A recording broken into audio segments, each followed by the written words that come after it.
साहेब योगायोगाने त्यावेळेस सकार मर्शींच्या जयंतीला आचारसंहिता लागू झाली, म्हणून सुरेश प्रभू साहेबांनी त्यावेळेस घोषणा केली नाही.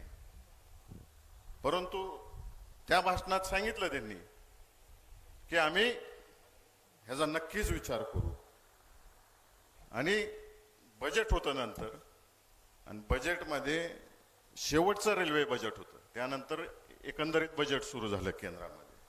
त्या बजेटमध्ये सुरेश प्रभू साहेबांनी 1000 कोटीची तरतूद केली आणि 100 कोटीची टोकन अमाऊंट दिली. आज एक महाशय आपल्या मतदारसंघात सगळीकडे बोलत सुटलाय, मी वर्षाला 1,00,000 कोटी आणले, तासाला वर्षाला 1,00,000 कोटी आणले, तासाला 1000 कोटी आणले, असं बोलत सुटलाय. दिसले का रे बाबांनो तुम्हाला हे कुठं आले, काय कामं झाले? तिकडे दिसलंय कोणाला? अहो ह्याला काय काम करायचे हे सुद्धा माहित नाही. रणजितदादांनी मला सांगितलं, अरे भैया अपंग लोकांसाठी आणि वयस्कर माणसांसाठी एक स्कीम आहे, ती राबवली पाहिजे आपल्या मतदारसंघात. ती राबवली पण मी प्रत्येक तालुक्यात गेलो, प्रत्येक तालुक्यात जाऊन अपंगांना तपासण्या केल्या. तळेकर सर तुमच्याच कार्यालयात केलं. साहेब हे सगळं केलं, केंद्राचं चांगलं सामान आलं, माळशिरस तालुक्यात पहिलं वाटप झालं, चांगलं झालं. नंतर ह्या महाशयाने सीओला फोन लावला, बीडीओला फोन लावला प्रत्येक तालुक्याच्या, सामान अजून सुद्धा सगळीकडे पडून आहे. त्या अपंग लोकांना कसलंच साहित्य जाऊन दिलं नाही. त्या स्थानिक आमदारांनी, आता सगळेच विरोधी आमदार आहेत, त्या सगळ्या आमदारांनी सांगितलं की एक सुद्धा साहित्य वाटायचं नाही. साहित्य वाटायचं झालं तर आमच्या हस्ते वाटायचं. सगळ्यात शेवटी मी त्या सगळ्या अधिकाऱ्यांना फोन लावला, आमच्या हस्ते नाही झालं चालेल, कुणासाठी आले? ते गोरगरिबासाठी आले, ते द्या. अजूनपर्यंत वाटत नाही, गोडाऊन मध्ये पडून आहे सगळं साहित्य. आणि 1,00,000 कोटी कुठे गेले मला हे समजत नाही.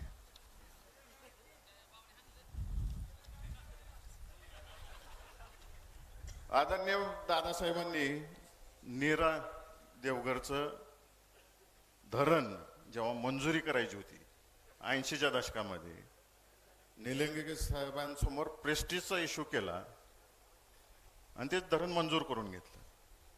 नंतरच्या काळात रामराजे साहेबांनी सुद्धा त्यात योगदान दिलं.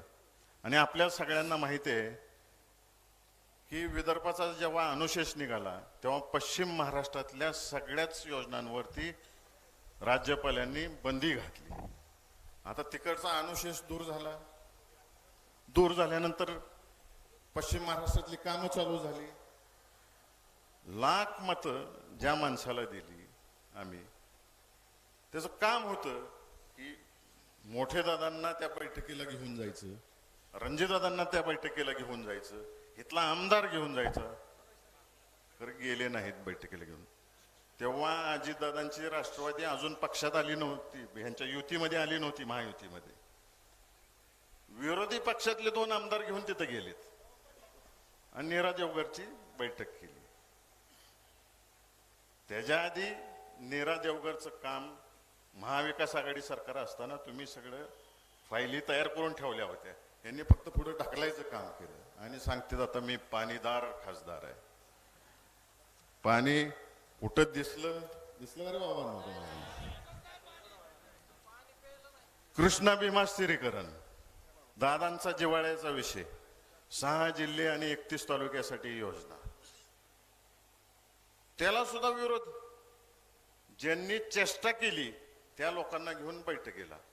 आता काय, कृष्णा भीमा स्थिरीकरणच्या ऐवजी कृष्णा भीमा फ्लड डायव्हर्शन असं नवीन नाव दिलेलं आहे. प्रत्येक गोष्टीत दिशाभूल करायची जनतेची. आणि केवळ मोठे दादांना आणि रणजितदादांना कुठल्याही गोष्टीचं क्रेडिट नाही मिळालं पाहिजे म्हणून हे सगळं टाळायचं. पक्षाचे पदाधिकारी नेमताना सुद्धा प्रत्येक गोष्टीत ह्या खासदाराचं नाक आहे का नाही? शिवानाला सांगतोय, माणसातली माणसं द्या. ज्यांनी मतं टाकली नाहीत ते ह्याच्या गाडीत माणसं. ज्यांनी मतं टाकली नाही त्यांना पद.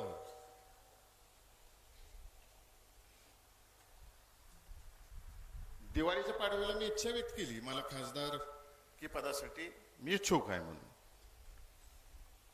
आणि मी फिरत राहिलो सगळ्या मतदारसंघामध्ये. 13 मार्च का काय तर त्याच्या आसपास यांची उमेदवारी जाहीर झाली. मग म्हणलं आता घरी बसू, काय गरज नाही, पुढच्या वेळेस कधीतरी. परंतु माळशिरस तालुक्यातल्या जनतेने तसंच माढा लोकसभा मतदारसंघातले जे कार्यकर्ते आमच्या आजोबांपासून आतापर्यंत जे प्रेम करतायत, ते प्रत्येकाने मोठे दादांना आणि बाळदादांना भेटायला सुरू केलं. भैयाला आमच्या गावात पाठवून द्या, आम्हाला बोलायचं आहे.